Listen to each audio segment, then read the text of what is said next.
Dear students, मैं जाकिर हुसैन, सहायक आचार्य श्री गोविंद गुरु राजकीय महाविद्यालय बांसवाड़ा, आप सभी का इस यूट्यूब चैनल में एक बार फिर से बहुत बहुत स्वागत करता हूं।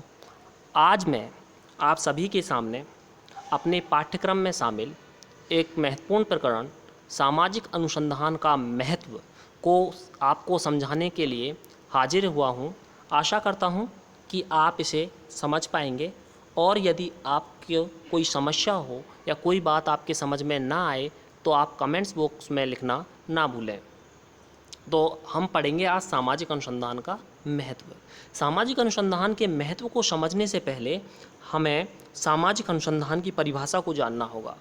हालांकि इससे पूर्व के वीडियो में हम सामाजिक अनुसंधान के अर्थ, उसके उद्देश्य और उसकी विशेषताओं को जान चुके हैं, तो लेकिन फिर भी हम एक बार सामाजिक अनुसंधान के अर्थ को जानने का प्रयास करते हैं या अर्थ को जानते हैं।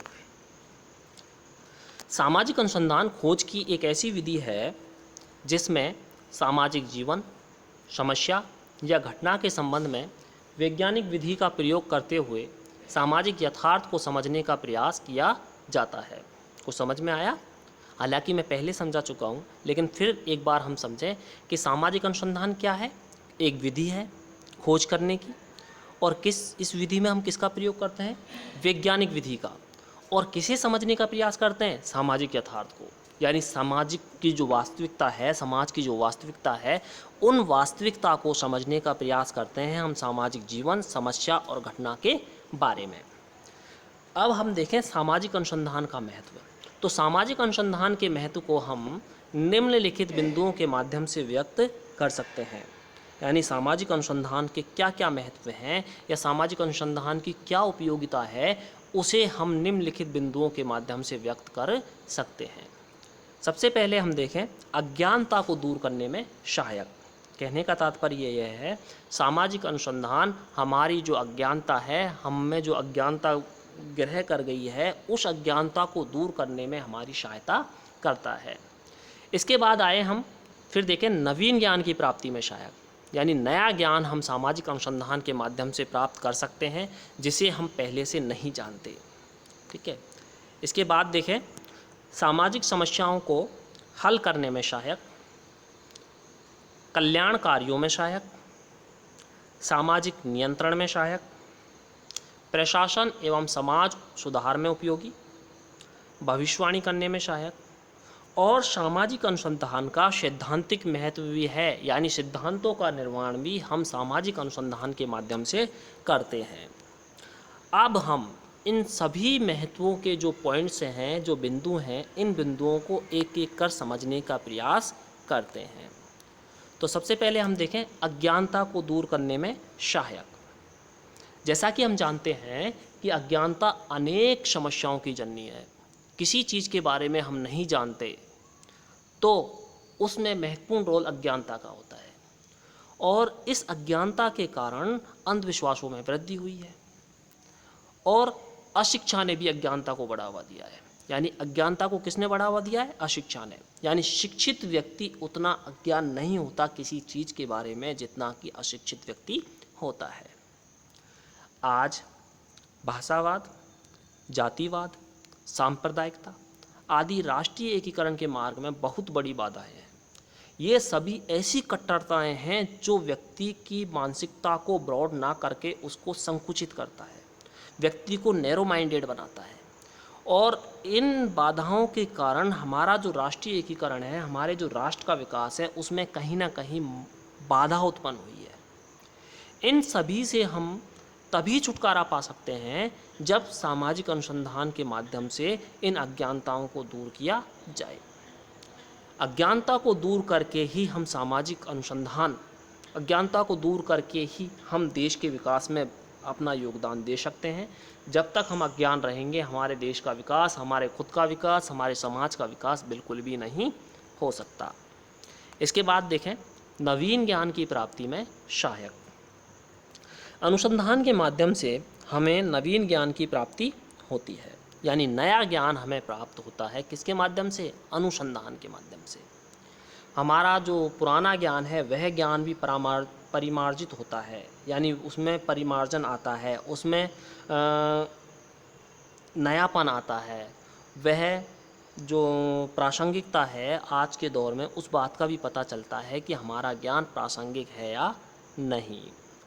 अनुसंधान के माध्यम से प्राप्त नवीन ज्ञान रूढ़िवाद एवं अंधविश्वासों से छुटकारा दिलाने में सहायक है। रूढ़िवादिता और व्यक्ति के अंदर जो अंधविश्वास ग्रह कर गए हैं, उनसे छुटकारा दिलाने में भी हमारा जो नवीन ज्ञान है वह सहायता करता है। अनुसंधान के माध्यम से प्राप्त नवीन ज्ञान मानव की जिज्ञासा और ज्ञान पिपासा को शांत करता है। मनुष्य के अंदर, मानव के अंदर जो जिज्ञासाएं हैं, उन जिज्ञासाओं को शांत करने का प्रयास भी कौन करता है? अनुसंधान करता है, क्योंकि उसके माध्यम से, अनुसंधान के माध्यम से हम नया ज्ञान प्राप्त करते हैं और व्यक्ति की जो जिज्ञासाएं हैं, वह जो नया ज्ञान हमने प्राप्त किया है वह उन जिज्ञासाओं को शांत करने का प्रयास करता है। इसके बाद हम देखें सामाजिक समस्याओं को हल करने में सहायक, यानी अनुसंधान हमारे देश में जो सामाजिक समस्याएं हैं, उन समस्याओं को हल करने में, उन समस्याओं का निराकरण करने में भी हमारी सहायता करता है। आज देश में अनेक व्याधिकीय और सामाजिक समस्याएं मौजूद हैं और उन समस्याओं में जो समस्याएं महत्वपूर्ण हैं वो समस्याएं हैं बेकारी, निर्धनता, मादक द्रव्य व्यसन, अपराध, बाल अपराध, भ्रष्टाचार, जातिवाद, दहेज। ये सभी ऐसी समस्याएं हैं जिन्होंने हमारे देश को अंदर से खोखला कर दिया है। ठीक है, इसके बाद हम देखें इन समस्याओं ने देश के विकास को कमज़ोर किया है, या देश जो विकास के पथ पर आगे बढ़ रहा है उस विकास पथ में इन्होंने बाधा उत्पन्न की है। किन्होंने? सामाजिक समस्याओं ने। इन समस्याओं को सही परिप्रेक्ष्य में समझने हेतु आवश्यक जानकारी सामाजिक अनुसंधान की सहायता से ही प्राप्त होती है।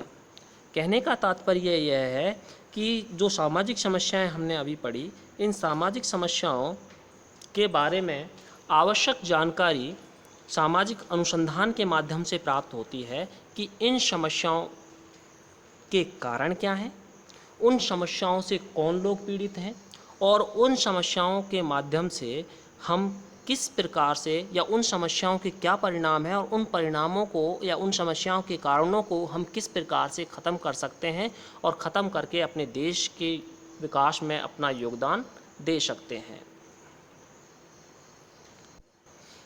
अब आगे देखें हम कल्याण कार्यों में सहायक। सामाजिक अनुसंधान कल्याण कार्यों में भी सहायक है। हमारे देश की अधिकांश जनसंख्या ऐसी है जो पिछड़ी हुई है और उन पिछड़े हुए लोगों की अनेक समस्याएं हैं। इन लोगों के कल्याण के लिए सरकार द्वारा अनेक योजनाएं चलाई जाती हैं, लेकिन इन योजनाओं के निर्माण के लिए वैज्ञानिक आधार पर सूचनाएं जुटानी पड़ती हैं। सरकार इन लोगों के लिए अनेक ऐसी योजनाएं चलाता है ताकि उनका विकास हो सके, वो विकास के मार्ग में आगे बढ़ सके या उनका कल्याण हो सके और वो अपना जीवन अच्छे से व्यतीत कर सकें।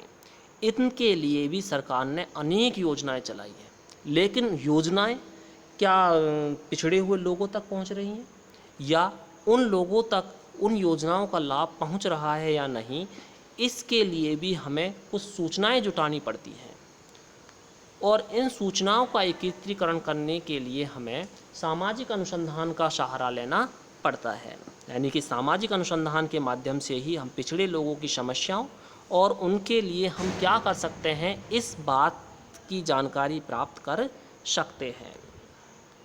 इसके बाद देखें हम प्रशासन एवं समाज सुधार में उपयोगी। प्रशासनिक सेवा में उच्च पदों पर आसीन अधिकारियों के लिए सामाजिक अनुसंधान द्वारा प्राप्त ज्ञान की विशेष उपयोगिता है। यानी कि प्रशासनिक पद पर जो उच्च अधिकारी जो हैं उनके लिए को ऐसा ज्ञान जो सामाजिक अनुसंधान के माध्यम से प्राप्त होता है वह विशेष उपयोगी होता है। समाज सुधारक जो लोग हैं वे अपने ज्ञान के आधार पर विभिन्न समस्याओं की वास्तविक प्रकृति को ठीक नहीं कर सकते। उन समस्याओं के तह तक पहुंचने के लिए या उन समस्याओं का सफलतापूर्वक समाधान करने के लिए समाज सुधारकों और प्रशासनिक लोगों को, प्रशासनिक आसीन उच्च अधिकारियों को उन सामाजिक अनुसंधान की सहायता लेनी पड़ती है। ठीक है, इसके बाद हम देखें सामाजिक अनुसंधान भविष्यवाणी करने में सहायक है। सामाजिक अनुसंधान द्वारा प्राप्त ज्ञान की इस रूप में विशेष उपयोगिता है कि इसके आधार पर वर्तमान को समझकर भविष्य के बारे में अनुमान लगाया जा सकता है। सामाजिक अनुसंधान से जो ज्ञान हमें प्राप्त होता है उस ज्ञान के आधार पर हम यह अनुमान लगा सकते हैं या यह अनुमान लगाते हैं कि आगे क्या होगा या आगे कैसा हो सकता है, आगे कौन सी घटनाएं घट सकती हैं। ठीक है, भविष्य की घटनाओं के बारे में बताया जा सकता है। जब अनुसंधान द्वारा भविष्य में उत्पन्न होने वाली दशाओं का पता लगा लिया जाता है तो उनके साथ सफलतापूर्वक समायोजन और सामाजिक जीवन में संतुलन स्थापित किया जा सकता है। कहने का तात्पर्य यह है कि सामाजिक अनुसंधान के माध्यम से जब हम भविष्य के बारे में या भविष्य में कौन सी घटनाएं घट सकती हैं या किन घटनाओं के घटने के ज़्यादा आसार हैं उनका जब हम पता लगा सकते हैं तो उन घटनाओं के बारे में हम उनसे उत्पन्न होने वाली दशाओं के बारे में भी पता लगा सकते हैं और उन दशाओं से या उन घटनाओं से किस प्रकार से हम उन घटनाओं से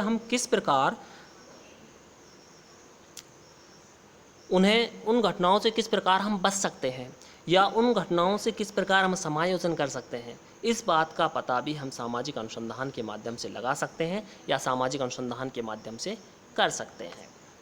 आगे देखें सैद्धांतिक महत्व। सामाजिक अनुसंधान वास्तव में सामाजिक विज्ञान का आधार है। यानी सामाजिक विज्ञान का आधार क्या है? सामाजिक अनुसंधान, क्योंकि इसी के माध्यम से नवीन बातें जुड़ती हैं और पुरानी बातों को परामार्जित किया जाता है या उनमें संशोधन किया जाता है। आज विभिन्न विज्ञानों के लिए अधिकाधिक प्रमाणिक सामग्री सामाजिक अनुसंधान के द्वारा ही प्राप्त होती है। यानी सामाजिक अनुसंधान के माध्यम से ही अधिकाधिक प्रमाणिक जो सामग्री है वो प्राप्त होती है। अनुसंधान द्वारा प्राप्त ज्ञान समाज और सामाजिक जीवन के संबंध में हमारी जानकारी में उत्तरोत्तर वृद्धि करता है। यानी हमारी जानकारी में, हमारे पास जो जानकारी मौजूद है समाज और सामाजिक संबंधों के बारे में, सामाजिक जीवन के बारे में, उनके बारे में यह नवीन जानकारी जोड़ता है और हमारे ज्ञान को बढ़ाता है। सामाजिक अनुसंधान में विभिन्न चरणों के माध्यम से अंततः हम सिद्धांत का निर्माण करते हैं। इससे अगले जो वीडियोज़ होंगे उनमें हम जब सामाजिक अनुसंधान के चरण पढ़ेंगे तो उसमें हम देखेंगे कि सामाजिक अनुसंधान का जो महत्वपूर्ण उद्देश्य है वह अंततः सामाजिक सिद्धांत का निर्माण करना है या सिद्धांत का निर्माण करना ही है। और उन चरणों के माध्यम से साथ ही हम यह देखेंगे कि सामाजिक अनुसंधान किस प्रकार किया जाता है। इस प्रकार आज के इस वीडियो में हमने सामाजिक अनुसंधान के महत्व को जाना। आगे के वीडियो में हम सामाजिक अनुसंधान के प्रकारों के बारे में जानने का प्रयास करेंगे। तब तक के लिए आप सभी का बहुत बहुत धन्यवाद।